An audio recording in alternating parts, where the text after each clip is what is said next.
श्री नवनाथ भक्तिसार अध्याय 10 मराठी गोरक्षनाथ व गहिनीनाथाची कथा। मच्छिंद्रनाथांनी गोरक्षनाथांना सर्व विद्या व शास्त्रे शिकवली आणि सर्व मंत्र सिद्धी करून त्यांचे सामर्थ्य वाढविले। गोरक्षनाथ सर्व मंत्राचे रोज पठण करीत असत। एक दिवस मच्छिंद्रनाथ भिक्षा मागण्यास गेले असता गावातील मुले खेळत खेळत गोरक्षापुढे आली। त्यांचा खेळ गोरक्षनाथ आनंदाने बघत होता। त्या मुलांना मातीची बैलगाडी हवी होती, ती गोरक्षाने त्यांना बनवून दिली। मातीचे बैल पण बनवून दिले व आता गाडीवान हवा होता, तोही गोरक्षाने बनवून दिला। परंतु त्याच वेळी गोरक्षनाथ संजीवनी मंत्राचे पठण करीत होता व गाडीवान बनवत असतानाच संजीवनी मंत्र सिद्ध झाला व तो गाडीवान सजीव झाला। हे बघून सारी मुले घाबरली व भूत भूत म्हणून ओरडून पळून गेली असता वाटेत त्यांना मच्छिंद्रनाथ भेटले। मुलांनी त्यांना गाडी व गाडीवान दाखविला व गाडीवानात जीव कसा आला तेही सांगितले। हे काम गोरक्षाचे आहे हे मच्छिंद्राने ओळखले। गोरक्षनाथ तेथून घाबरून पळून गेला होता।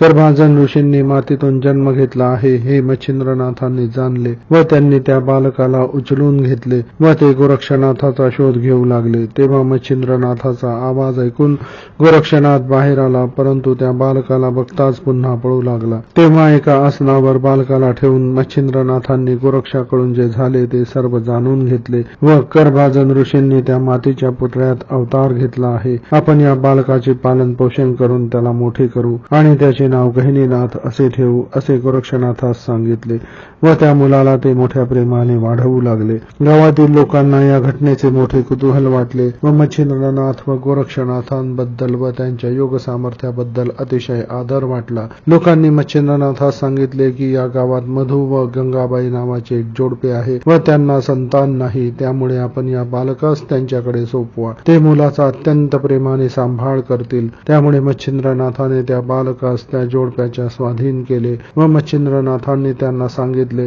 हा गर्भाजन ऋषी आहे, याचे नाव गहिनी ठेवा। याची थोरवी अतिशय गहन आहे। 12 वर्षांनी गोरक्षा येथे येईल आणि त्याला नाथपंथाची दीक्षा देईल। हा तुझा पुत्र प्रसिद्ध होईल आणि जगाच्या कल्याणासाठी गोरक्षनाथ त्याला सोबत घेऊन जाईल असे सांगून त्या बालकाला त्या जोडप्याकडे सोपवून मच्छिंद्रनाथ गोरक्षनाथास घेऊन बद्रिकाश्रमास गेले आणि तेथे गोरक्षनाथ साधनेमध्ये लीन झाले। या अध्यायाची फलश्रुती। या अध्यायाचे पठण श्रवण केल्यास स्त्री दोष नाहीसे होते, मन शुद्ध होऊन मुले जगतात असे ग्रंथात दिले आहे।